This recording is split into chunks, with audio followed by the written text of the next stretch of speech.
Oi, gente, eu sou Ivone Lemos e hoje eu estou aqui no podcast, Aqui Pode Podcast, e o nosso convidado hoje é o professor Carlos Barros, que é cantor, professor de História e mestre em Ciências Sociais. Hoje a gente vai falar de carnaval. Oh, que delícia, hein? Carnaval. O Carnaval da Bahia é conhecido internacionalmente pela sua intensidade, alegria e a participação popular massiva, que se mantém como evento único e de grande relevância cultural para o Brasil e o mundo. E agora vamos mergulhar no carnaval. Professor, muito obrigada, viu? Que bom que aceitou o nosso convite. Prazer estar aqui, prazer estar com vocês. Carnaval, né? Carnaval é uma. Eu nasci em Salvador em 1976 e quando eu tinha 10 anos de idade, estourou o Faraó, né? Das grandes, Lendária Faraó. das grandes revoluções da música e da estética no Carnaval da Bahia. Então, falar de Carnaval é uma alegria muito grande. Uma manifestação, uma festa, um evento que me atravessa como pessoa, que me atravessa no meu papel como educador e que me atravessa no meu papel como artista também. Não existe, eu acho que nenhum artista que tenha nascido em Salvador que de alguma forma não se influencie, não tenha se influenciado por essa atmosfera do carnaval, né? É aquela sensação que quando você chega na avenida, tudo muda, né? Você pega uma atmosfera de muita energia, muita alegria. Só sabe explicar quem está vivenciando aquilo ali, né? É porque o carnaval muda, eu acho que até antes de chegar na avenida, o carnaval já muda o ambiente, ele já muda o ar. Quando eu era mais jovem, isso me tocava mais. Hoje me toca menos. Uhum. Mas porque eu já vivi também muitos carnavais. Sim.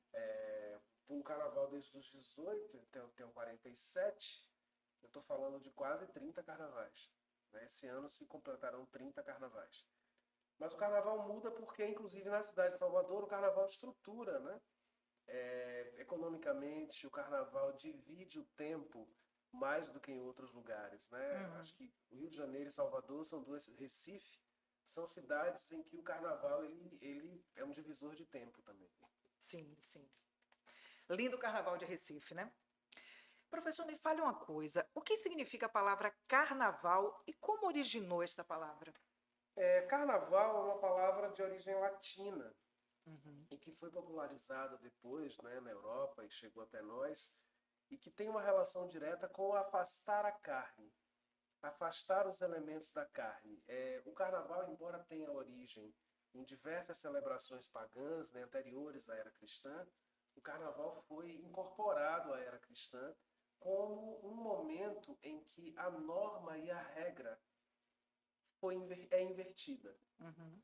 Tanto que no nosso calendário, a definição da data do carnaval ela está associada à definição da data da quaresma e vice-versa. Uhum. Né? Os 40 dias após o carnaval são os 40 dias que se referem à lembrança do martírio de Cristo. Logo após a quaresma, nós temos a Semana Santa, a Sexta-feira da Paixão, Sábado Sim. de Aleluia e o Domingo de Páscoa.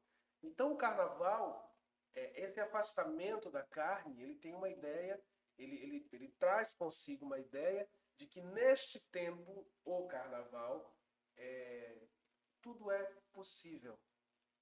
Porque naquele momento ali, lembra-se que logo depois a gente vai celebrar a existência de Cristo, o seu martírio e a sua ressurreição.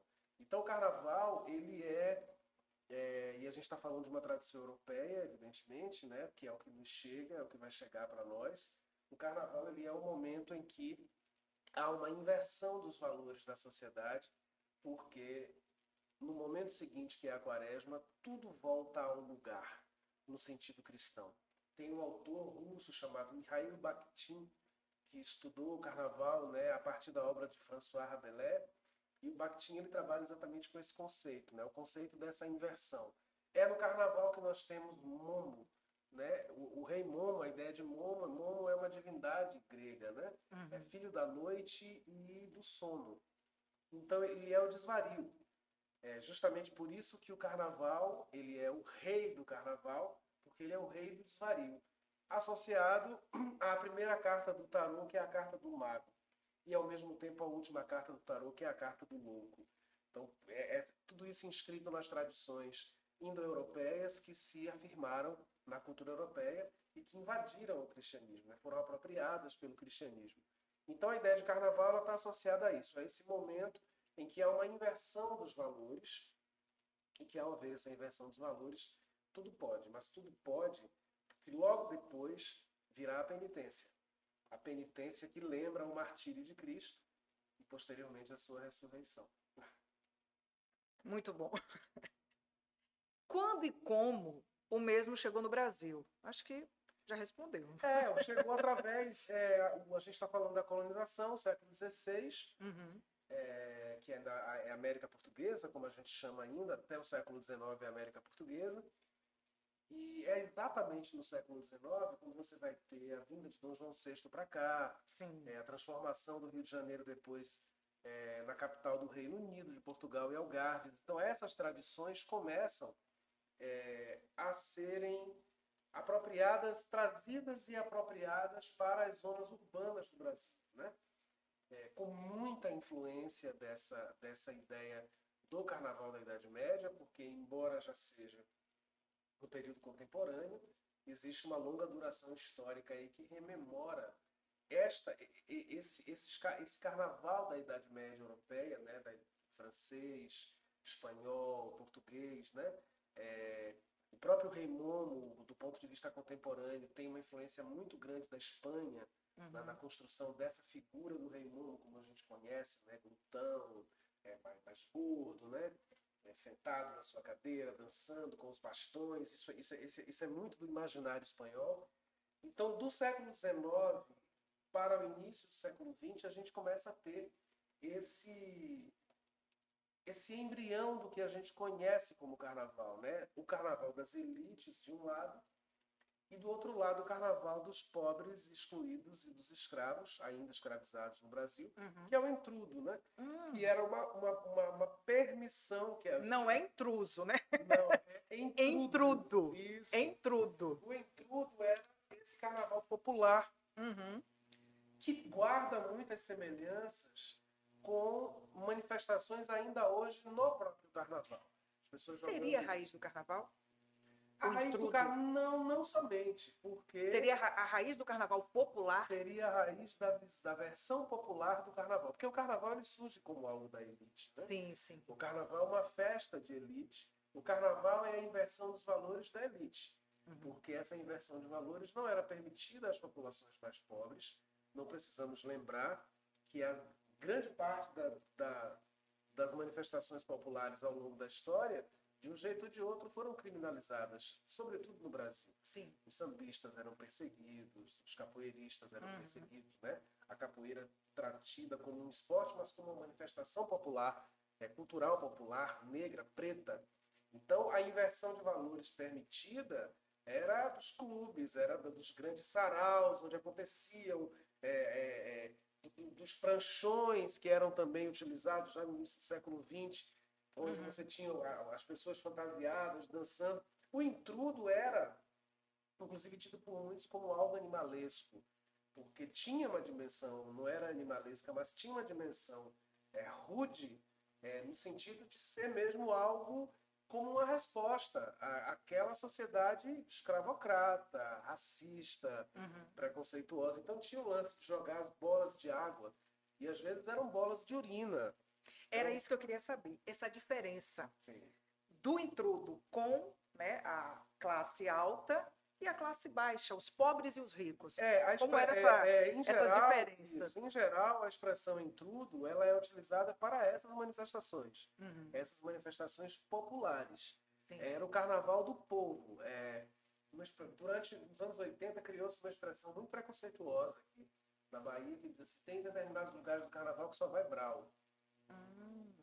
E brau era uma corruptela, uma palavra que associava-se justamente a pessoas de baixa escolaridade, pessoas pretas, periféricas, de onde nasce o nome de Carlinhos, né?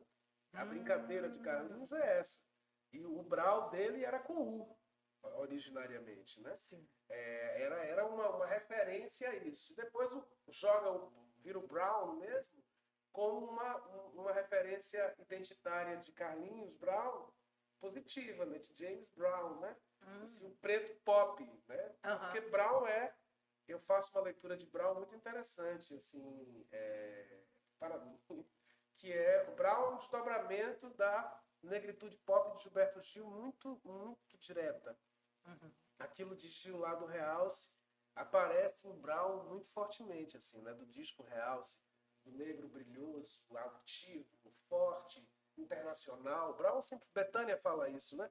Que quando ela conheceu o Brown dizia para ela: eu quero ser uma artista internacional. E aí essa viagem que a gente faz do Intrudo para Carlinhos Brown faz sentido, porque no Intrudo, nesse movimento da rua, é esse movimento da rua que vai gerar, décadas depois, esse empoderamento das pessoas mais pobres, das pessoas pretas, dos blocos afro, etc. E tal. Mas no Intrudo, pelo que eu andei sabendo, os ricos jogavam flores, pétalas de flores, né? Águas cheirosas, canelas. Era tudo isso mesmo. E os pobres respondiam com a hipocrisia da elite ao derramar isso no carnaval. Quando no cotidiano as elites só derramavam fel e coisas fétidas no povo, era respondido dessa maneira pelo povo. Né? A gente não tem o que... A luta de classes, as lutas de classes no Brasil acontecem de maneira... diferentemente do restante da América Latina, em que você teve rupturas muito, muito evidentes, aqui as tensões entre as classes acontecem nas manifestações mais corriqueiras.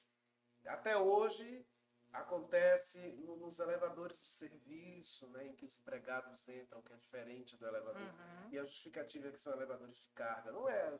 Há uma ideia mesmo de quem entra pelo fundo, de quem entra pela frente. Sim. Se a gente vai lá para o século XIX, início do século XX, isso aparecia no carnaval, né? Fortemente.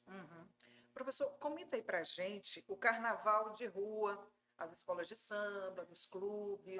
O né? carnaval da Bahia, a primeira metade do século XX foi muito rica, né? Você tinha os carnavais de clubes, que eram os carnavais das elites mesmo, assim, que quem adentrava esses clubes, esses carnavais, eram as famílias bem nascidas do ponto de vista financeiro.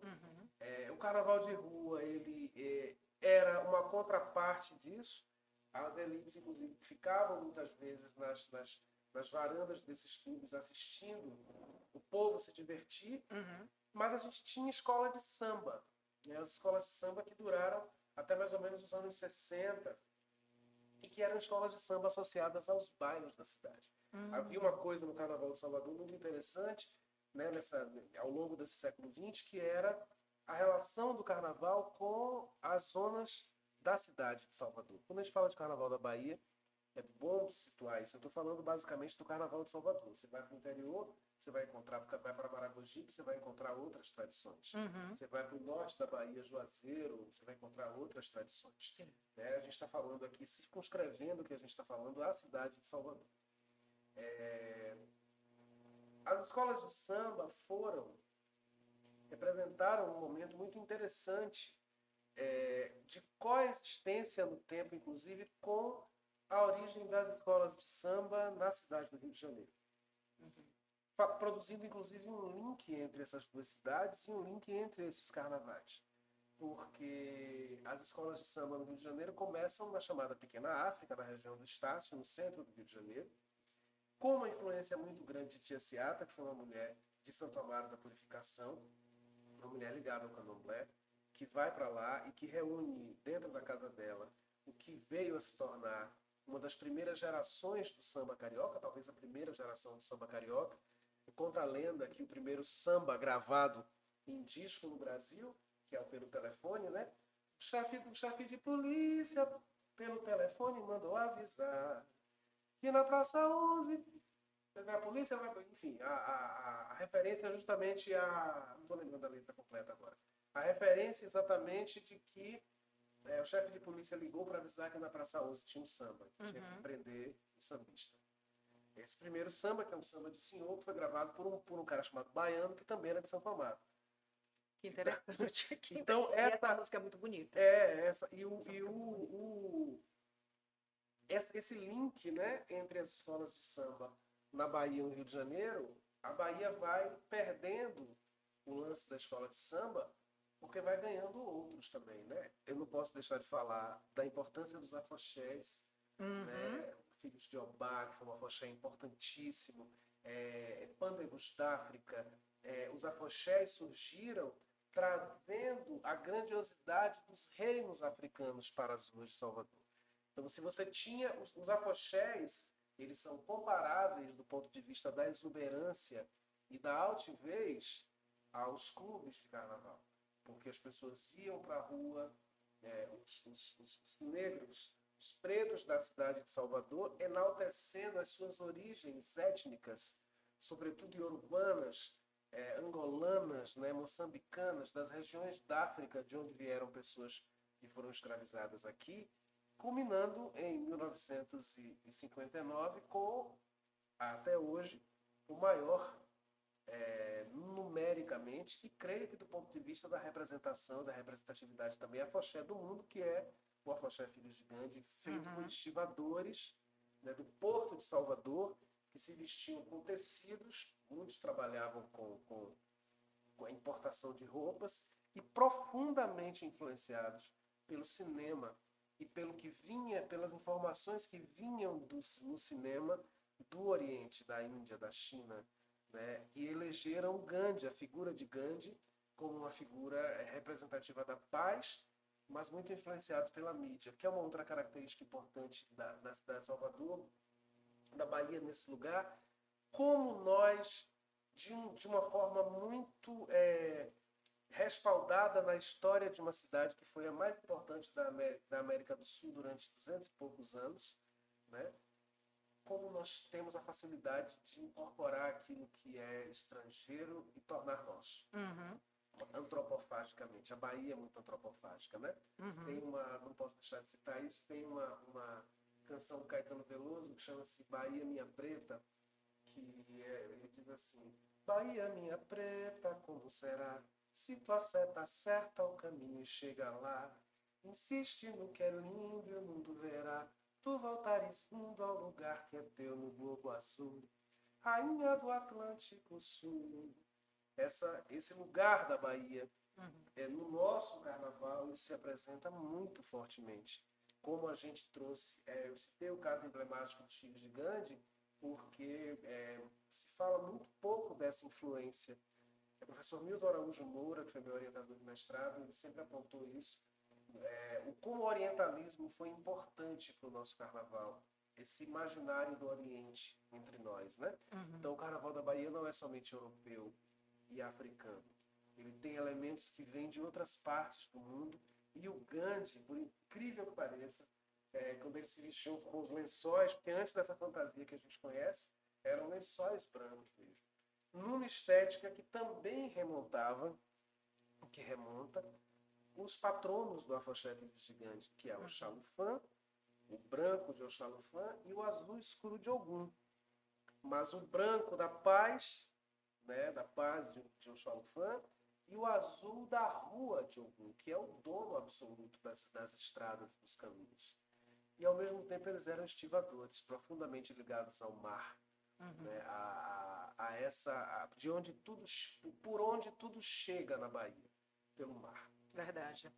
E a gente falando sobre os afoxés, e hoje, né, eles fazem parte do cenário cultural, turístico da cidade de Salvador, mas nem sempre foi assim, né?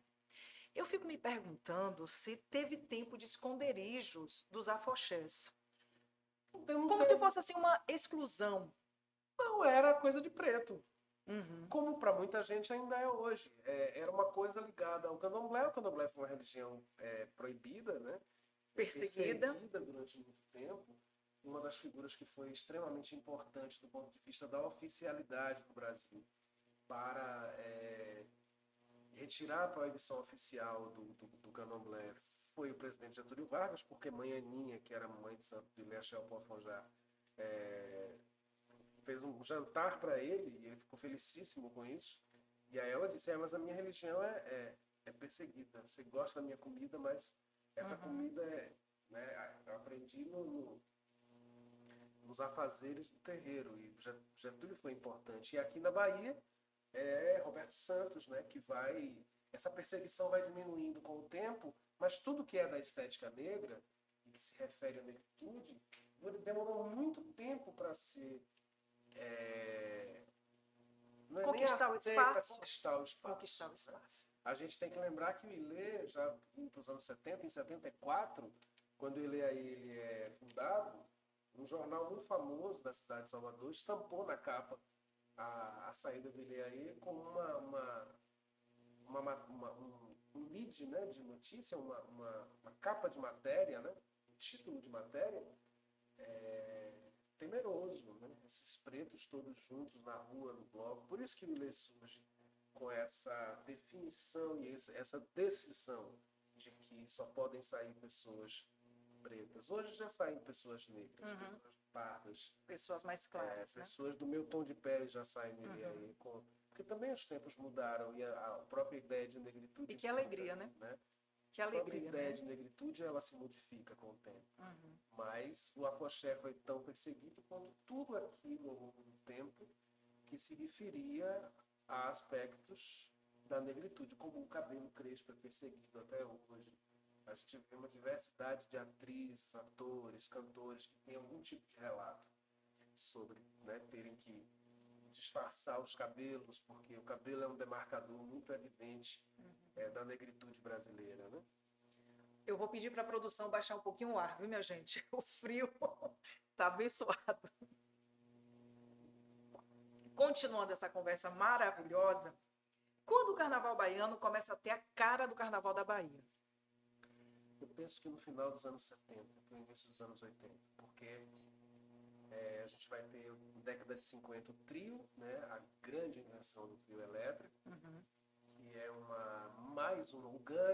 o afoxé Filho Gigante bebe da fonte do Oriente e Dodô e Osmar, esses dois grandes criadores, logo depois o Orlando Tapajós, que foi muito importante para a consolidação do trio. Eles beberam do rock, beberam da Chuck Berry, beberam de Elvis Presley, beberam da guitarra elétrica, né? Transformando um instrumento acústico, criando o instrumento, que é o pau elétrico, e criando a guitarra baiana, né? Sempre que eu falo sobre isso, eu tive uma conversa muitos anos atrás com Daniela Mercury, e ela bateu um papo com o Moraes, olha que coisa interessante. Eu conversei com ela, e ela me disse que tinha conversado com Moraes Moreira, que disse para ela que tinha conversado com Osmar. Parecendo uma sessão espírita, isso, né? Exatamente. E aí, a época, Moraes estava vivo ainda. Aí ela disse que Moraes teria dito a ela que tinha rolado uma conversa entre... Eu acho que era uma brincadeira de Osmar, né? Sim. Tinha rolado uma conversa de Osmar e Dodô com Caymmi sobre furar o violão para eletrificar. Porque Caymmi disse assim, o meu violão ninguém fura. Sendo brincadeira ou não, nem ela própria sabe se essa história é brincadeira, mas tem uma demarcação importante de lugares aí. Né? O grande violão de Caymmi, que teve uma interferência enorme na estética do carnaval brasileiro, foi Caymmi que escreveu o que a Baiana tem. Né? Foi Caymmi que ensinou Carmen Miranda a fazer os trejeitos da Baiana no filme. Né? Música muito marcante, que por onde a gente passa no Brasil ou fora do Brasil, todo mundo canta, né? O que é que a Baiana tem? Muito interessante. Mas Caymmi dizia o seguinte, aqui é a divisão, aqui eu não furar o meu violão, não. Então, esse experimento aí da eletricidade não me cabe. Eu acho que Moraes fez uma anedota, uma brincadeira, né? Mas... No final dos anos, aí sai do trio nos anos 50, para sua pergunta, né, quando é que ele se parece com o que a gente tem hoje. Quando a gente chega nos anos 70, a gente tem uma grande revolução no Carnaval da Bahia, que é a criação do Ilê Aê. Logo depois, a dissidência do Ilê Aê virou Olodum. os afoxés permaneceram seguindo, Sim. as escolas de samba começam a reduzir o seu fluxo e deixam de fazer parte do carnaval, os blocos de índio, Apache, Comanche, começam a ocupar o seu lugar e o trio avança no final dos anos 70 para os anos 80. Em 75, Moraes é o primeiro cantor, a primeira voz de trio, quebrando uma regra instituída no trio elétrico, que era de música instrumental, né? Então, o trio elétrico também tem uma outra contribuição importantíssima para a música, que era a qualidade das composições, das melodias, das harmonias feitas especialmente para o carnaval, pegando o frevo. Referência era o frevo. A referência do frevo de Recife com o envenenamento do elétrico do rock em território baiano. Uhum. Mais uma vez, a Bahia sendo absolutamente cosmopolita. Eu falei do elétrico. Tem um agudo de guitarra ali, ó, tá vendo? Isso foi Osmar. Pois é. Osmar e Dodô ainda. Estamos Tô todos aqui, conectados. todos aqui. Então, com a chegada dos blocos afro, com a chegada do Fulê, com a chegada do Tum, o que vai acontecer? Você vai ter agora uma negritude com um discurso político evidente, dizendo assim, nós queremos o nosso espaço. E ponto final. E aí você vai ter das coisas mais emblemáticas daquele momento, né? Quando você tem além do que bloco é esse, né? Branco, se você soubesse o valor que preto tem, tu tomava banho de piche branco, ficava preto também. Eu não te ensino minha malandragem, nem tampouco minha filosofia. Quem dá luz a cego é Bengala Branca e Santa Luzia. Ai, ai, meu Deus, bloco é esse que eu quero saber. É o mundo negro que viemos mostrar para você. Quando o Ilê diz isso, surge dizendo isso, ele demarca o território. Agora eu tenho o trio, de certa maneira, é importante dizer isso, era muito popular, mas trazia elementos muito mais facilmente, embora o rock tenha nascido negro, né? Mas o rock se tornou branco na história do mundo. E Recife, embora o Recife seja uma cidade muito com uma presença negra muito grande, mesmo que Salvador, mas o frevo também era um ritmo que não era tão associado à negritude. Então você tem uma dimensão do carnaval branco, né, baiano, sim, mas agora os negros chegam e dizem assim, a gente quer o nosso espaço nesse negócio aqui. E aí você tem, ao mesmo tempo que uma tensão, como tudo na história do Brasil, uma tensão grande ali, roçando eles, mas em algum momento eles se entrelaçam, porque Moraes, importantíssimo para isso, Moraes vai levar para cima do trio o Ijexá, o ritmo Ijexá. Né? E quando nos trios elétricos começa a ter os cantores? Moraes, 1975. Moraes que... Moraes, em 75, ele sobe pela primeira vez para cantar. Aí, a partir daí, você começa a ter uma série de os novos baianos, sim, o Baby com o Pepeu, né? Baby é uma das primeiras, não vou entrar nesse mérito, sim, que é a primeira que subiu, porque existe uma discussão grande. Minha amiga Laurinha Arantes, queridíssima, tem informações importantíssimas sobre isso, né? Cantava cantou no Cheiro de Amor, e tem, né, uma precursora do trio elétrico também, depois vai vir Sarajang nos anos 80, mas Moraes, ele leva como compositor, como instrumentista e atento a esse movimento do Carnaval da Bahia, Moraes leva o Ijexá para cima do trio, né? Com coisas lindas, as parcerias, sobretudo, de Moraes Moreira com Abel Silva, as parcerias de Moraes Moreira com Antônio Risério, sobretudo, né? Aquelas coisas lindas dele, né? Eu me lembro uma dele com Moraes, com Risério, pensou o carnaval, mas tem toda a cidade vai navegar no mar azul Badauê, fazer tempero se namorar na massa do maçapê, baba de moça no carapuá, ganza bongo, agogopira, ganza bongo, agogopira, ganza bongo, agogopira, pá, pá, taca de taca, taca de taca.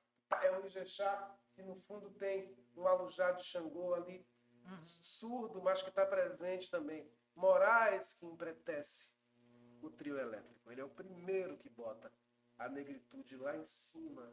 Ele que era um homem mestiço, tido por muitos como branco, mas um homem de pele clara, com aqueles cabelos encaracoladíssimos, lindos, né? Esvoaçantes, vindo dos Novos Baianos, daquele grupo que se enfurnava no sítio para tocar próprios Novos Baianos que já misturavam rock com samba. A versão mais famosa de uma canção de Assis Valente que nós conhecemos é dos Novos Baianos, né? Chegou a hora dessa gente bronzeada mostrar seu valor. Aquele Assis Valente, década de 20, 30, ficou famoso com a releitura dos Novos Baianos. Então, esse final dos anos 70 traz tudo isso. E traz, não posso deixar de dizer, também 3 outras figuras que foram muito importantes. 2 com uma proeminência maior e uma terceira que aparecia pouco, mas que quando aparecia no cenário nacional, sobretudo no início dos anos 80, popularizou muito os frevos eletrizados do Carnaval da Bahia. Eu estou falando de Caetano e Gil, muito fortes, né? Caetano em 69, atrás do trio elétrico, a canção, né? Seriam eles esses cantores, essas estrelas da década de 70, do Carnaval baiano? Sem dúvida nenhuma, sem dúvida nenhuma. Caetano muito fortemente, né? Caetano tem um disco inteiro chamado Muitos Carnavais, que é um disco de 74, que tem marchas, muitas marchas, que tem sambas, mas que é um disco onde ele gravou uma série de referências ao Carnaval da Bahia.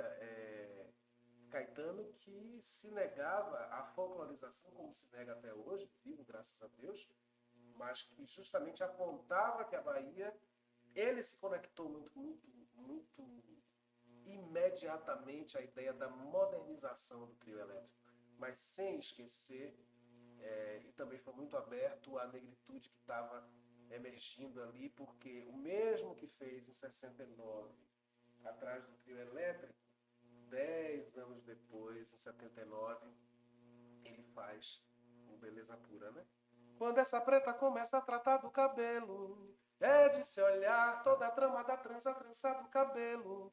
Conchas do mar, ela manda buscar pra botar no cabelo. Toda minúcia, toda delícia. Isso é Caetano. Gil com Refavela em 77, que é um disco emblemático dele. Ele vai para a Nigéria, vai ele, Caetano, festival da Nigéria. Gil faz o Refavela, Caetano faz o disco Bicho, que traz Odara, Tunaira 50 Kobo, uma sonoridade africana que eles levam e trazem presentes no Carnaval da Bahia. Gil ressuscitou literalmente os Filhos de Gandhi em 73, porque o Gandhi surge em 59, mas em 73 ele estava com pouquíssimos integrantes. Gil traz o prestígio dele, recém-chegado do exílio, uma estrela da música brasileira, veio para aqui por cima da carne seca e compõe a canção Filhos de Gandhi e sai no Gandhi diversos anos, no chão do Gandhi, atraindo as atenções. Então, Caetano e Gil foram 2 construtores, né? Que é a pergunta que você faz. Sim, como é que o Carnaval se parece? Sim. Eles constroem isso. E a terceira figura que eu queria falar era a própria Gal, porque no final dos anos 70, embora não participasse, Bethânia participava, por incrível que pareça, mais do que Gal do Carnaval de rua. Bethânia saía na rua no Carnaval, nesse período aí. Mas Gal gravando, né? Festa do Interior, Bloco do Prazer, Festa do Interior de Moraes, Bloco do Prazer de Moraes, gravou, cantou frevos de Caetano nos anos 70 também, em compactos, né? Fez, e a figura dela se parecia, a figura de Gal no final dos anos 70 deu base para Sara Jane, para Laurinha Arantes, décadas depois para Daniela Mercury, para Ivete Sangalo. Gal tem um show chamado Gal Tropical, em 79. Depois, em 83, ela fez um show chamado Baby Gal, que lotava estádios. Você pega vídeos disso na internet, você for ver a postura, é uma cantora de trio elétrico, que está ali, fazendo a festa que é da cantora de trio. E as cantoras de trio, já adiantando até um pouco isso, aí esse fenômeno das cantoras de trio, que é um outro elemento importante do Carnaval como nós conhecemos, Sim. A figura das estrelas das cantoras de trio já são do final dos anos 80, porque a gente vai ter esse samba reggae. É nesse momento que o Carnaval passa por essa reinvenção e tem esse boom nacional? outra, né? Outra, né? Porque a reinvenção de Dodô e Osmar projetam num momento. Uhum, A reinvenção de Moraes e a reinvenção dos blocos afro projetam em outro momento. uhum. Sara Jane e Luiz Caldas, não tem como não falar deles dois, pelo amor de Deus. A Aurea Rodinha foi para o Faustão. Luiz também. Com Fricote, que é uma música absolutamente controversa, não preciso dizer aqui, né? Que é o nega do cabelo duro que não gosta de pentear quando passa lá, enfim, né? Mas esta música foi emblemática, mas a figura de Luiz. Uhum. Né? Luiz era um rapaz magérrimo, nesse sentido, magérrimo como a indumentária andrógena, também se aproximando um pouco do que o próprio Caetano já representava, né? Caetano se apresentava do final dos anos 70 para os 80 de batinha branca, barriguinha de fora, cabelos grandes, batom, beijava os músicos. Luiz não chegava tanto. Aquela barriguinha de tanquinho. Uma barriguinha de tanquinho, exatamente. Os trejeitos masculinos e femininos, que tanto ele quanto o Gil Se misturavam muito, foram muito importantes para a discussão também de gênero, né? Que ia para o carnaval, importante dizer isso. Tem uma brincadeira com os amigos que dizem assim, a nova geração, a geração mais nova, maravilhosa que a gente vive hoje, os que têm 20, 25 anos menos do que eu, fecham, como a gente brinca, né, na linguagem do meio gay, porque o povo acha que fecha hoje, porque essa galera já fechava literalmente lá atrás, né? Caetano e Luiz traz um pouco disso. Só uma pausa, professor. Claro. Você que está aí nos assistindo, não esquece de curtir, se inscrever e continua aqui com a gente. Tem sempre conteúdos maravilhosos. Segue, professor. Com certeza. Luiz aparece, vai para o Globo de Ouro, que é no programa de televisão. Tudo isso que eu estou falando, basta buscar no YouTube. Ainda bem que a memória audiovisual está nesse aplicativo. Está disponível, está disponível. Né? Uhum. Luiz ia e tinha um negócio de dançar com a mãozinha. Com os dedinhos para cima, né? Os dedinhos para cima. Depois teve Dança da Galinha, que Sara Jane fez também, Abre a Rodinha. Luiz foi o nosso primeiro popstar desta nova revolução, depois de Moraes. Sim. Então, por isso que são muitas revoluções. Por trás e caminhando entre isso, ainda como músico e compositor de algumas canções, tem Brau. Porque Brau começa também a figurar e a aparecer aí. Brau tocava no estúdio WR, que era um estúdio importantíssimo da cidade de Salvador, que lançou muita gente. E dominou a tecnologia no final dos anos 80 de gravação dos tambores do samba reggae, porque era dificílimo gravar, repique, tamborins, tudo junto, os surdos, né? Era muito difícil equalizar aquilo tudo. Foi nos estúdios WR que essas experiências foram feitas e possibilitaram a gravação dos discos do Olodum, da banda Reflexos, da banda Mel, das bandas todas. Babado Novo, né? Que já é mais recente. Mais na frente. Né? Quando o Babado Novo surge, essa tecnologia já estava dominada, já estava dominadíssima através do WR. Uhum. O WR ensinou, por exemplo, estúdios fora da Bahia. Quando a Timbalada gravou o primeiro disco dela, em 93, que foi na Universal, tem uma história muito interessante. A gente já indo para os desdobramentos disso. Sim. A Universal não queria gravar a Timbalada, porque disse que não vou lembrar o nome do instrumento agora. É um dos instrumentos mais agudos, o próprio timbal. O timbal tinha um som muito estridente e que aquilo não ia, aquele som era irritante. E eles apostaram que a timbalada não ia para lugar nenhum. E o primeiro disco da Timbalada projetou a Timbalada e uma nova estética negra. Desdobramento dos anos 70, desdobramento lá do Ilê, desdobramento do Olodum, mas com uma outra pegada. Sim. Então, eu tive uma experiência pessoal com a Timbalada. Aí a gente já está nos anos 90, né? É bom isso também, da história ir e voltar. Para pensar que a história é um negócio reto. Linear, né? Eu tinha 18 anos e eu fui ver a Timbalada na Barra. E quando a Timbalada e os percussionistas saíam no chão, né? Tinha um trio com alguns instrumentos de harmonia, se não me engano, guitarra e baixo, e eles no chão. E eu tive uma impressão que eu estava no sambódromo. estava no Rio de Janeiro.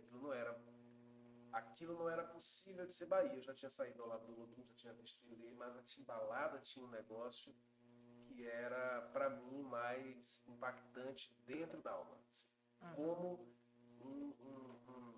o ressoar mesmo de uma escola de samba. Aqueles rapazes todos, rapazes e moças, né? Porque tinha meninas também.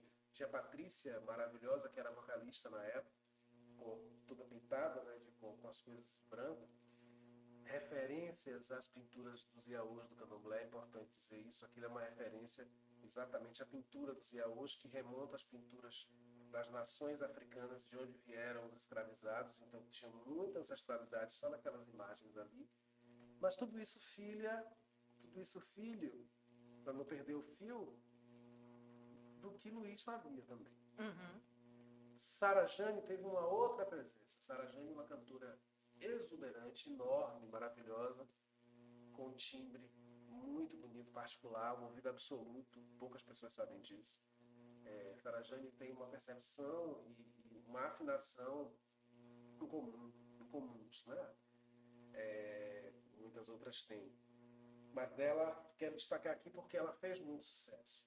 Quando Sara Jane faz muito sucesso, aí ela abre o caminho para outras vocalistas, né? Você tem Marinês, da banda Reflexos, grande cantora, espetacular, né? Inconfundível. Com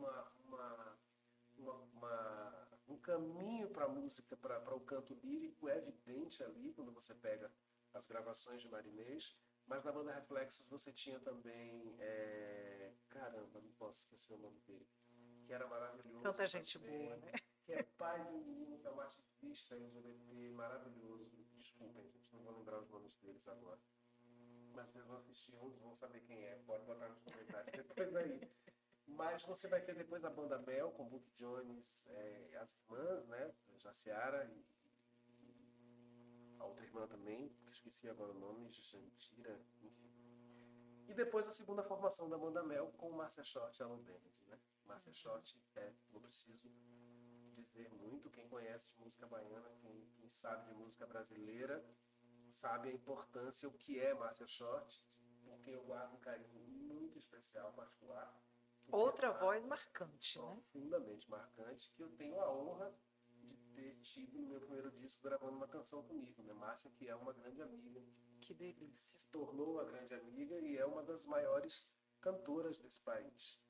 Essas vozes femininas e masculinas que eu falei aqui vão abrir caminho. No meio disso tudo tem o Chiclete com Banana, não posso deixar de dizer, que é uma outra estética, que é uma coisa voltada para o rock, que vem lá desde o ensino, que tocava com eles. Tem o Asa de Águia, é importante falar de Durval, que era a turma dos meninos descolados e descompromissados com qualquer discurso de identidade. Com qualquer estilo, né? Porque era uma mistura de rock com... E era bacana isso também. Não era uma coisa ruim. Não era uma coisa ruim, porque era também a juventude de Salvador. Então não era só a coisa polarizada, brancos e pretos. Eram brancos, mas quais brancos? Então tinha os brancos de Durval, tinha os brancos de Bel, tá? Então, assim, era diferente isso. Tinha os brancos da banda Beijo com o Netinho, que era uma branquitude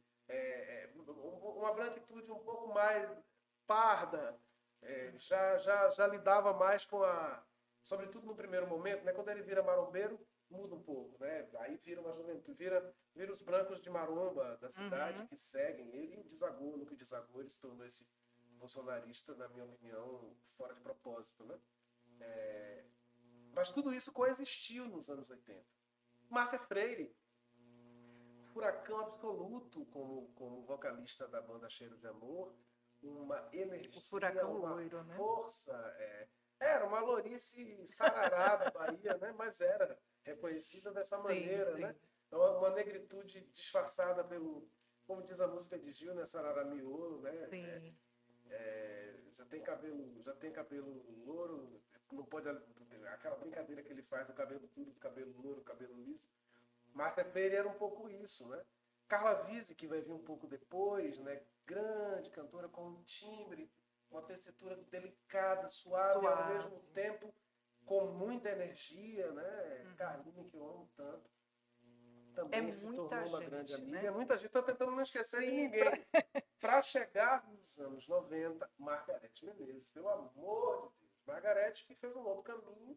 Margareth grava o Faraó, né?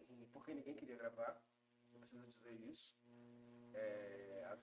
As pessoas achavam que aquela música não ia dar em nada, por causa daquela letra enorme. De fato, Faraó parece um hino nacional. Ela tem parte 1 e parte 2. Então ela é muito grande, respaldada naquele discurso histórico que era comum das músicas do Mundo Ileaê, todos referentes à história da... E Faraó traz um diferencial que é exatamente aquele momento assim, em vez de cabelos trançados, teremos turbantes de Tutankhamon. Esse verso da música, ele parece que mimetiza a grande revolução que ela própria traz. A coisa do Tutankhamon, que pode ser questionada por várias razões, Tutankhamon era um faraó, até certo ponto escroto, naquela servidão coletiva do povo todo, mas era um símbolo de grandeza. Que me lembra, quando eu vejo essa coisa do Tutankhamon e faraó, me lembra uma cantiga de domínio público de Umbanda, que Bethânia recupera no disco dela em 2003, que é o Brasileirinho, que quando o faraó fala do Tutankhamon, começa a referência de poder, lembra uma coisa que Bethânia canta, que é assim: o sobrado de mamãe é debaixo d'água, o sobrado de mamãe é debaixo d'água, debaixo d'água por cima da areia tem ouro, tem prata, tem diamante que nos alumeia, porque os negros também têm sobrado. E inclusive ela fala isso, eu estou só reproduzindo. Os pretos têm sobrado, que tem os brancos. Então Tutankhamon era a referência de grandeza dos pretos. Quando o Olodum bota isso na rua e diz isso com essa grandeza, e tem uma fala bonita também sobre isso da própria Daniela, que disse quando ouviu o faraó pela primeira vez, que ela ficou pensando assim, isso é diferente, isso mexe. Porque o artista sente, né? E sobretudo quem é atento, embora a Daniela seja uma mulher branca, ela sempre uma fala dela sobre isso, né? De uma atenção a esse mundo, porque era inevitável. O que eu falei sobre mim, eu não era artista na época, eu era uma criança de 10 anos. A Daniela tem 11 anos mais do que era uma mulher de 21, que já cantava. Então, deve ter sido muito difícil, só muito preconceito, racismo e ódio ao que é popular, para que alguém que fosse da arte naquele momento não desse atenção a isso. Era muito difícil. Era preciso uma rejeição muito objetiva e dizer que isso não interferiu na sua estética de alguma forma, porque era muito forte aqui. E aí, já que eu falei um pouco dela, tem a ver, depois dessas cantoras todas, né? Margareth ter gravado Faraó, Margareth ter feito aqueles discos lindíssimos, né? Elegibu, que ela gravou, que é uma história de Ifá, de ter se tornado uma artista projetada internacionalmente, porque quando David Byrne se interessa por Margareth já chamava a atenção dos estrangeiros que vinham para cá.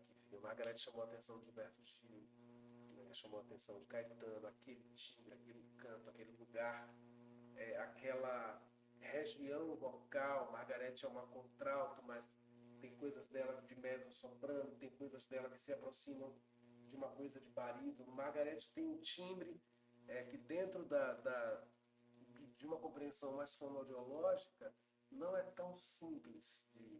Inclusive por isso existem elementos das afinações de Margareth que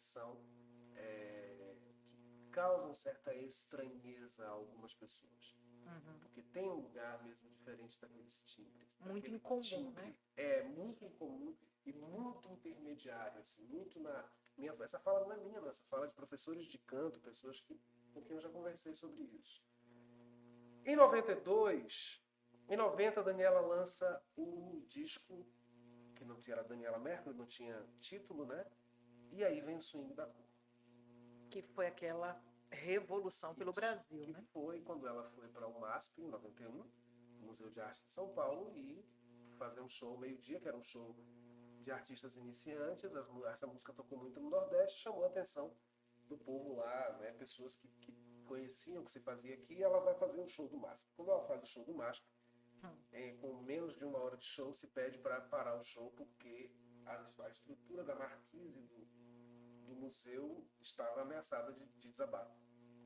Porque era um show meio-dia, que normalmente eram 100 pessoas, sei lá, 50 pessoas que desciam para assistir, para contemplar os artistas. Horário do almoço, né? E na hora do almoço, existem imagens das pessoas parando os ônibus e pedindo para descer e se aglomerarem. Porque Muito isso é forte. muito forte. É muito forte. Independente de quem goste ou não Ou goste não. da estética, isso há uma força. É essa sensação que eu falava com você no início, quando a gente adentra o circuito do carnaval. Sim. É algo... Só sabe quem está ali. É sinestésico, né? Mexe com a gente num lugar muito sinestésico, o corpo inteiro. Em 92 existe o boom. Aí isso sim é um outro ponto de virada. Outra reinvenção. Outra reinvenção. Porque quando o swing da cor é a menina branca, de classe média mesmo, nascida em Brotas, cantando a música dos pretos. Até o swing dos pretos. Né? Isso. Até aí, nada muito de novo no front de uma história do Brasil que esconde a negritude. Tá? Uma menina branca, beleza, que vai lá, sobe, canta. Mas o trabalho seguinte, que é um trabalho conjunto do talento específico dela, dos músicos que a acompanhavam e que já criaram uma sonoridade baseada na música da rua, porque não dá para falar de Daniela Mercury sem falar logo depois de Cesário Leone, que é o baixista que a acompanha até hoje, não vou esquecer o nome do guitarrista que a acompanha também até hoje. Não dá para falar sem falar dessa sonoridade, que aí sim, aquilo que Moraes fez lá em 76, 77, 79, volta agora, só que agora com uma indústria nacional, com a Rede Globo colocando os holofotes, com a cervejaria Antártica fazendo a propaganda, com a Praça da Apoteose lotada para um espetáculo que foi transmitido pela televisão, o Canto da Cidade, que é uma outra outro hino, né? Um hino absolutamente controverso, uma canção originalmente de Toti Gira, que entregou para ela e que ela ajustou coisas da música para o que ela queria dizer e virou um hino. O canto dessa cidade é meu, o canto dessa cidade sou eu. E é uma coisa que ela vai carregar para a vida dela inteira, que é a contradição contida nesta música, o fato dela ser uma mulher de epiderme branca, socialmente branca, cantando que a cor da cidade, o canto da cidade é ela. Mas isso se desdobrou no mesmo disco que você tem o Ileaê presente, inclusive, tocando, né, que é o mais belo dos belos, e iniciando uma trajetória de raiz. Agora a gente fala num gênero, que é Axé Music, que foi um nome dado por um jornalista baiano para desmerecer a música.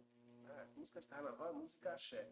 Absolutamente preconceituoso, inclusive, do ponto de vista até racial, né? Porque axé é uma coisa maravilhosa, não é uma coisa ruim. O axé vem do candomblé. A palavra axé tem um significado de força, mas talvez nas escritas não racionais das coisas, a expressão casou, culminou bem com a ideia de uma música muito forte, muito intensa e com a capacidade que teve de invadir e de brigar midiaticamente com um outro gênero musical, porque foi uma briga mesmo mercadológica entre a axé music e o sertanejo, que naquele momento era impulsionado e representava um Brasil que estava morrendo, que era o Brasil de Fernando Collor de Mello.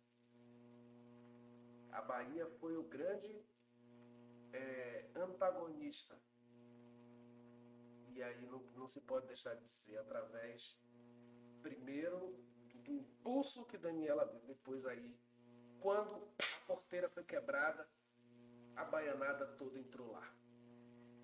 vou pedir para você que está aí assistindo a gente, não esquece, curte, se inscreve, compartilha, pega o cafezinho e vai aí distribuindo para todo mundo, sempre com conteúdos muito diversos para você aprender sempre.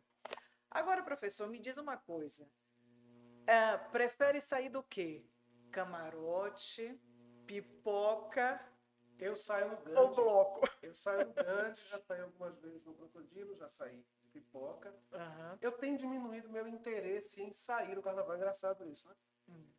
Mas mais por uma questão muito pessoal mesmo, de começar a não me interessar tanto por estar na multidão. Mas o carnaval me interessa. Sim. Porque a gente não para em Daniela isso, né? Sim, Porque a não, gente não. vai e todas as contradições disso, porque enquanto esse modelo da Axé Music emerge, tem uma galera que continua produzindo música, Uhum. que começa também a não ter mais as presenças que tinha antes. Então você tem um volume de artistas que perdem espaço, injustamente muitas vezes, porque o mercado ele não consegue ser plástico, o mercado é monocultor, o mercado brasileiro é monocultor, na música é monocultor, falo com muita tranquilidade disso, Uhum. porque sinto isso na pele, enquanto um artista baiano que não faz axé music, um artista baiano que não é do trio elétrico, um artista baiano que tem 25 anos de trabalho, 2 discos, e até hoje muita gente não sabe quem eu sou não sou o único, inclusive. Uhum. Muitos tantos são assim, atuando o ano inteiro de música. Eu devo fazer uns 100 shows por ano nessa cidade, e as pessoas muita gente não conhece. Mas pense quem esteve no olhar da mídia, em todos os lugares, e que com a emergência de um outro Vamos gênero. aproveitar essa fala que você está falando aí de reconhecimento. Aproveita, deixa o seu arroba, fale direitinho. A produção tem uma pergunta que a pauta foi muito corrida, não trouxe para a gente. Eu vou pedir para a produção trazer essa pergunta. É uma pergunta muito interessante. Eu acho que eu vou pegar o celular até para facilitar, porque o assunto do carnaval tem muitos blocos, né? Muitas camadas. É muita coisa. Mas fale aí o seu arroba. Arroba Carlos Barros Oficial. É facinho. Já. Fácil, fácil. É. Não tem underline, não tem nenhuma dificuldade. Não, Carlos Barros Oficial, tudo junto. Então, segue aí o nosso querido cantor, professor, historiador, Carlos Barros Oficial. Isso. Pronto. Segue lá. Aproveita e me segue também, chega mais pertinho. Exato. Ivone Comunicadora. Que bom ter vocês aqui. A produção vai mandar aí a resposta. A pergunta, aliás, porque disse que tem uma pergunta maravilhosa. Mas hoje, qual seria o seu desejo a respeito do Carnaval de Salvador?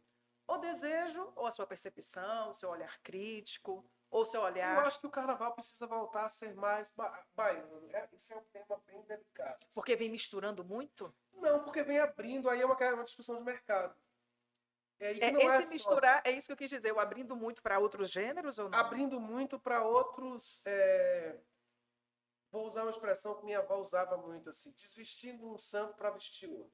Uhum, Eu quero dizer o seguinte: isso não é um fenômeno só do Carnaval da Bahia. tá. Isso é um fenômeno da gestão de cultura no estado da Bahia, na cidade de Salvador. E conversando com uma amiga essa semana, uma cantora maravilhosa, carioca, maravilhosa mesmo, com quem eu dividi palco outro dia. No Rio acontece a mesma coisa. Acontece o seguinte: Salvador, Rio de Janeiro, Recife. Talvez Recife seja um pouco diferente pelos relatos que eu tenho, não conheço. Mas cidades muito turísticas vivem de mega eventos. O carnaval é um mega evento. Uhum.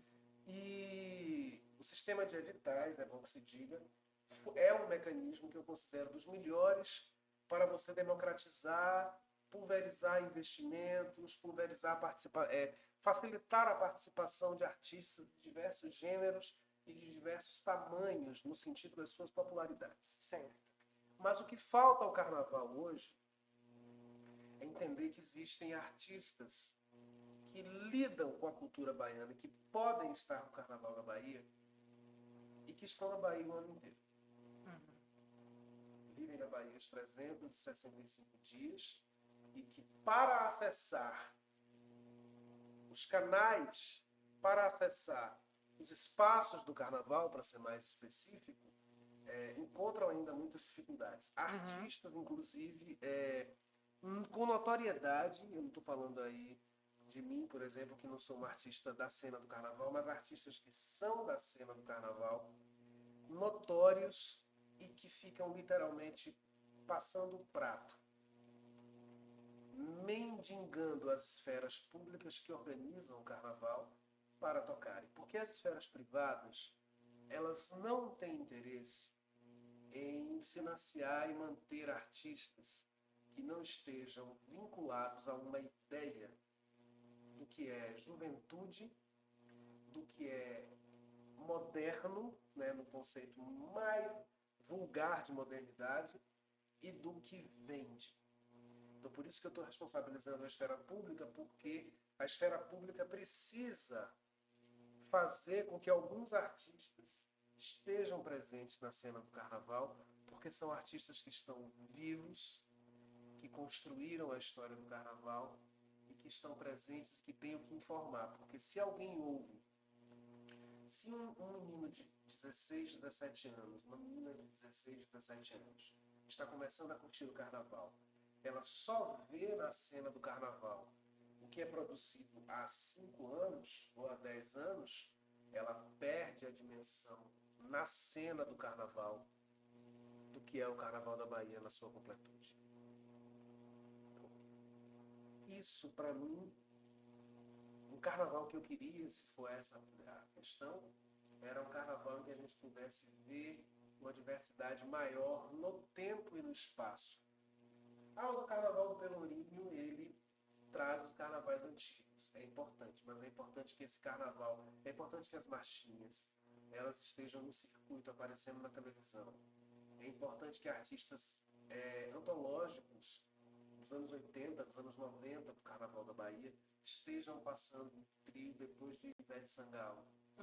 Porque a televisão vai mostrar esses artistas que eles estão vivos e existem. Sim. É preciso que depois da pipoca de Daniela, ou antes da pipoca de Daniela, que é uma artista em evidência ainda, Sim. é preciso que antes ou depois dela tenha um trio elétrico pequeno, um trio elétrico que traga artistas que mobilizam a cena de Salvador o ano inteiro. Porque artista vive do que produz. Né? Alguns artistas vivem, eu tenho a sorte na minha vida de ter 2 profissões que podem me sustentar. Mas existem pessoas que dependem, muitas vezes, do volume de cachês do carnaval para programar boa parte do seu ano. Em Salvador, a Bahia e Salvador são espaços que vivem de grandes eventos. Quando termina o carnaval, um mês após o carnaval, tudo se volta para o São João. As 2 grandes, né? Quando termina o São João, 2, 3 meses depois, começam os festivais para o carnaval do ano seguinte. Então, isso faz com que, se esses 2 divisores de água, se esses 2 marcadores de tempo são tão presentes, eu preciso, enquanto gestão pública, fazer com que a produção da cidade, a produção do Estado, toda possa estar presente nesses 2 eventos. Porque eu tenho um fluxo socioexistencial que faz com que esses 2 momentos sejam os momentos que definem o que é a cultura do Estado. Então, é obrigação da gestão pública, obrigação do ponto de vista social, porque a profissão de músico, a profissão de roadies, a profissão de instrumentistas, cantoras, cantores, contra-regras, todo o caldo que cerca a produção artística, né? Todo o caldo humano que cerca a produção artística, essas pessoas precisam existir o ano inteiro. E bem remuneradas. Elas não podem também fazer um show em fevereiro e receber o dinheiro em julho, como acontece. Elas não podem não ter trabalho em fevereiro. Porque eu, falando como artista, posso me dar Segurar um luxo, sua vida durante 3 meses aguardando. eu posso me dar o luxo de não fazer nenhum show no carnaval. Porque eu tenho outra profissão que me sustenta para isso, onde eu trabalho tanto quanto. Mas seria interessante para mim também, enquanto artista, estar no carnaval. Outros que não pela questão financeira meramente, mas porque o carnaval é uma vitrine. O carnaval é um espaço de visibilidade. O São João é um espaço de visibilidade. Mas eu estou falando aqui de pessoas que passam necessidades financeiras. E são grandes artistas. e todos reconhecem, mas não tem a oportunidade. Quem está lá, não fazer a pauta, né?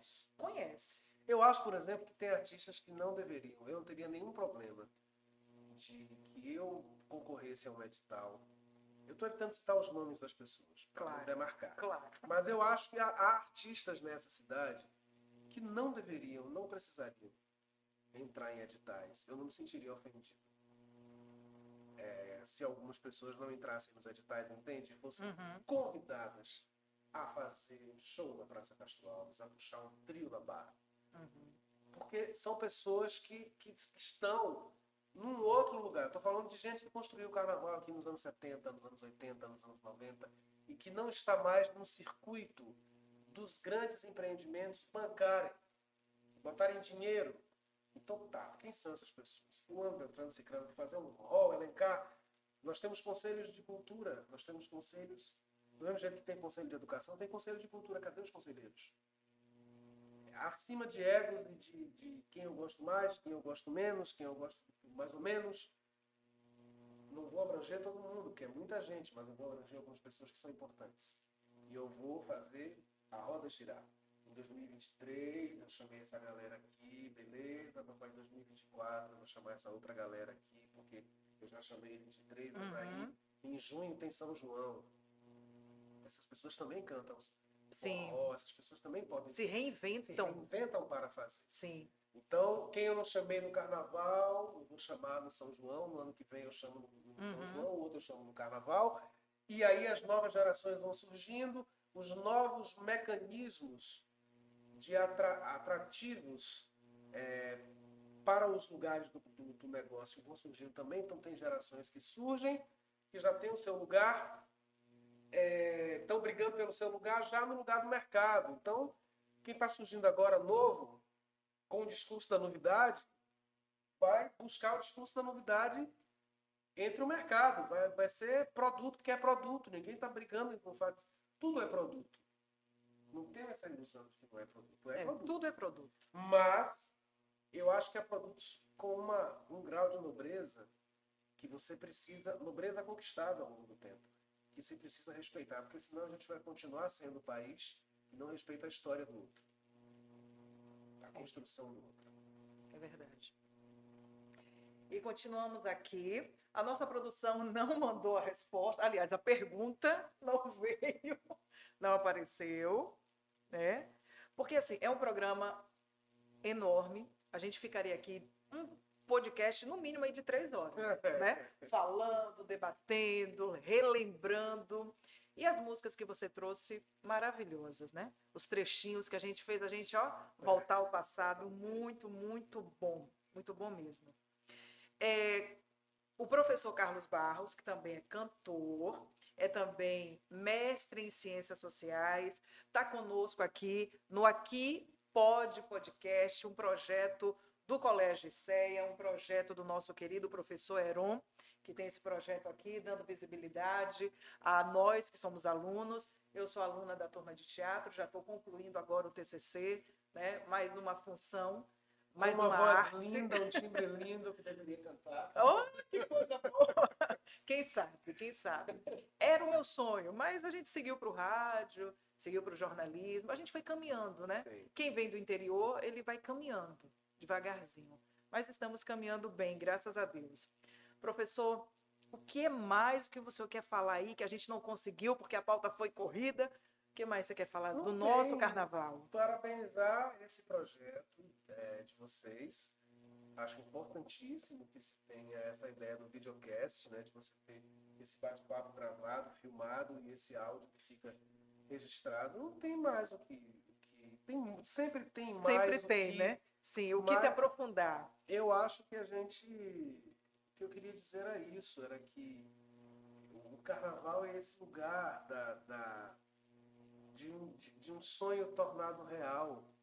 Assim, eu vou terminar com um trecho de uma canção de Gilberto Gil, que ele fez no finalzinho dos anos 90, que chama Lamento de Carnaval, e que meio que responde a algumas inquietações. Tem algumas pessoas que querem...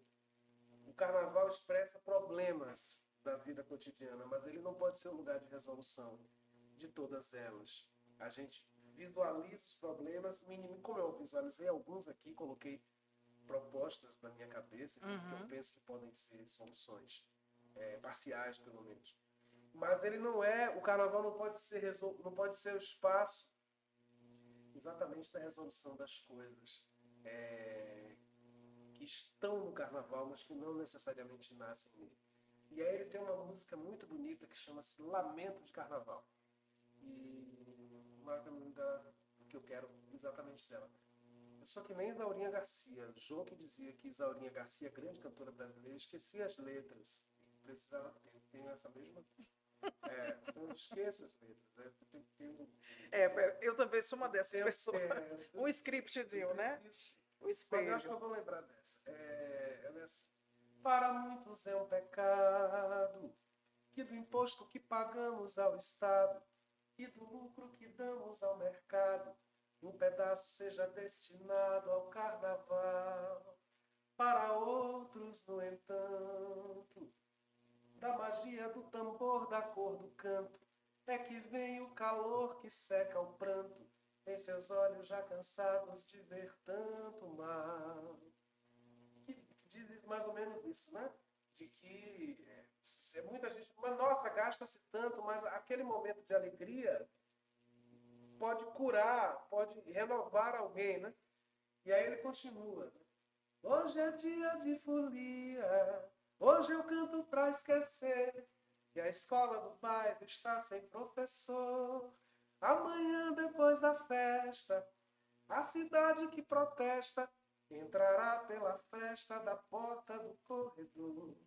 Não adianta fugir, não adianta fugir, seu doutor. Não adianta trancar a porta, não adianta fugir, seu doutor. E os dois lados, né? Quem acha que o carnaval anestesia para o ano todo, está enganado. Porque não adianta fugir. E lá depois a ferida chega. Uhum. E ao mesmo tempo, quem está preocupado, quem está apontando, nossa, mas quanto se gasta, quanto investimento. Por outro lado, essa gota de alegria do carnaval, ela é importante como o pedaço de pão que você dá a um menino de rua, que muita gente diz assim, isso não resolve, mas naquele momento tem uma boca com fome. Então, a pretensão megalômana de achar que o pedaço de pão vai resolver é de quem pensa que não vai resolver e aí não faz porque não vai resolver, não faz nada. É o mesmo discurso gasta-se tanto, mas aquele pedacinho de alegria é importante para secar o pranto. Mas também não se engane, porque, como você diz, depois da quarta-feira de cinzas, as matérias, infelizmente, do jornal permanecerão dizendo que os cordeiros recebem R$30 por dia de trabalho para ficar 12, 13 horas. Não recebem alimentos e muitas vezes nem o salário, aquele dinheirinho receberam. E às vezes toma calote. Sim. Isso bate na porta lá. Né? E aí a gente tem e fazem com eles a mesma coisa que o poder público faz com os cantores. Pagam com 3, com 4 meses, quando pagam, né? Porque as contas das pessoas ficam suspensas durante 3, 4 meses, aguardando. Mas a gente deve lembrar também o seguinte, que quem está ali são famílias, né? Pessoas que estão aguardando o ano inteiro. É como se fosse o agricultor que está esperando aquela colheita para segurar a onda durante 6 meses, 1 ano. Então, tem muita gente envolvida. É lógico que quem está na fila da saúde vai dizer, nossa, para que tanto dinheiro ali? Mas a gente sabe que tem inúmeras famílias aguardando esse dinheiro para mover a sua vida. E que se for bem aplicado, porque a quantidade de dinheiro que é injetado, aí falando na questão do dinheiro mesmo, é enorme também. Então a questão é como é que isso se reverte depois. Quando as pessoas fazem discurso anti-Estado, né, já entrando no território mais político, o Estado não serve para nada. Vamos enxugar o Estado. Elas não têm dimensão do que elas estão dizendo. Porque se a gente tem queixas profundas a fazer a maneira como o Estado repassa aquilo que recebe enquanto impostos, ganhos, né, nos eventos, etc., sem a intervenção mínima do Estado, mesmo esse Estado capenga, problemático, cheio de deficiências que nós temos, sem ele, aí a gente ia ver a bancarrota absoluta dessas famílias aí, de quem precisa trabalhar 7 dias, de quem vai terça-feira antes do carnaval. Agora, a terça anterior, porque tem futunso, tem ano, já começa uma semana antes. Quem chega terça-feira antes, quando você desce para a Barra, e ficam hospedados na avenida. Não ficam hospedados, eles ficam na rua. Na rua, é isso? Ficam ali. Na rua. Na avenida, né? que eu quis dizer foi isso. Naquele Na circuito, rua. vivenciando Ficam tudo ali. aquilo. Para essas pessoas, esse discurso do quanto se gasta, não vale. Não vale. Não vale, porque ela vai sempre dizer, eu quero isso, porque são é por disso que a música dos versos fala, do Lamento do Carnaval. É exatamente disso que ela fala. Professor, muito obrigada. Eu agradeço. Até a próxima, Bom, tá? Deus. E você também. Até a próxima. Tchau, tchau.